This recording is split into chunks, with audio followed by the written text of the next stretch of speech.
এখনো দাঁড়িয়ে আছে। প্রায় 480 ফুট উঁচু এই পিরামিড 2560 খ্রিস্টপূর্বাব্দে নির্মিত হয়। বিজ্ঞানীদের মতে এটি তৈরি হতে সময় লেগেছিল প্রায় 20 বছর এবং শ্রম দিয়েছিল লক্ষাধিক। পিরামিডে ব্যবহৃত পাথরের ওজন 2 টন থেকে শুরু করে 15 টন পর্যন্ত ছিল এবং এগুলো মিশরের নীল নদের তীরবর্তী খনি থেকে সংরক্ষণ করা হয়েছিল।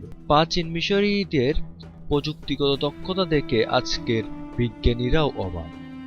প্রথমে তারা স্থাপনাটি নির্মাণের জন্য উপযুক্ত স্থান নির্বাচন করত, যেখানে মাটি শক্ত এবং স্থিতিশীল ছিল। এরপর তারা জ্যামিতিক ও তারকা পর্যবেক্ষণ ব্যবহার করে পিরামিডের সঠিক আকৃতি ও দিক নির্দেশনা নির্ধারণ করত। পাথর সংগ্রহ করার জন্য তারা কাচের খনি ব্যবহার করত। এই বিশাল পাথরগুলো তারা নীল নদের পানিতে ভাসিয়ে নিয়ে আসত।